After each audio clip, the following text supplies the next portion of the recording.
पहेली सोच बदल देने वाली कहानी। एक बार राजा अकबर ने एक बहुत ही सुंदर महल बनवाया और उसके गेट पर एक गणित की पहेली लिख दी।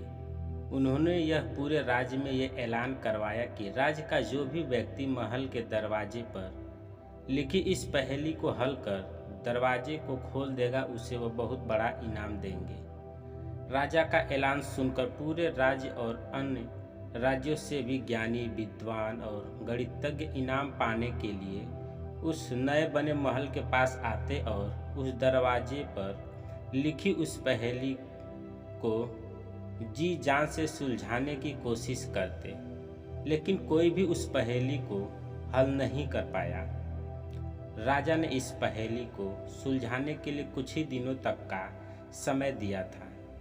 दिन बीत गए और आखिरी दिन भी आ गया, लेकिन कोई भी उस पहेली को सुलझा नहीं सका। आखिरी दिन दो गणित के बहुत बड़े विद्वान उस द्वार के पास आए।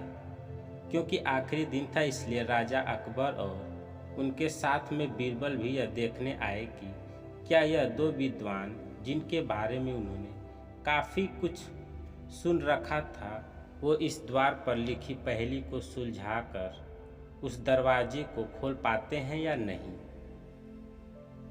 उन दोनों विद्वानों ने अपने साथ लाई ढेर सारी गणित की किताबें एक के बाद एक पलट डाली, लेकिन वे दोनों भी उस पहेली का किसी तरह से हल नहीं ढूंढ पाए। यह देखने के बाद राजा अकबर का चेहरा उदास हो गया। वह सोचने लगा कि क्या उसके राज्य में कोई भी इतना समझदार नहीं है कि एक छोटी सी गणित की पहेली को हल कर पाए। अकबर के पास में खड़े बीरबल ने उनके चेहरे से उनकी परिस्थिति भांप ली। जब राजा अकबर ने बीरबल की तरफ इस उम्मीद से देखा कि वह इस पहेली का हल सुलझा देगा, तो बीरबल ने सामने से राजा से कहा कि महाराज, अगर आप कहें तो मैं एक बार कोशिश करूं। अकबर ने बीरबल को तुरंत अनुमति दे दी। बीरबल उस दरवाजे के पास गया और धीरे से उस दरवाजे को धक्का दे दिया। वह दोनों बड़े विद्वान और वहां पर खड़े बाकी सभी लोग यह देखकर हैरान रह गए, क्योंकि वह दरवाजा खुल चुका था।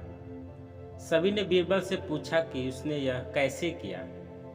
तब बीरबल ने सबको बताया, जब मैं शांति से खड़ा था तब मैंने शांत मन और दिमाग से सोचा कि पहले मैं ये निश्चित कर लूँगा कि सच में कोई पहेली है या नहीं। जैसा कि आप सब ने देखा, ऐसी कोई पहेली नहीं थी जिसका हल हमें ढूंढना था। हमें बस यह पता करना था कि दरवाज़ा इस पहेली के बिना भी खुल सकता है या नहीं। दोस्तों, बीरबल अकबर की एक छोटी सी प्यारी सी कहानी हमें जिंदगी में बहुत काम आने वाला अनमोल पाठ सिखाती है।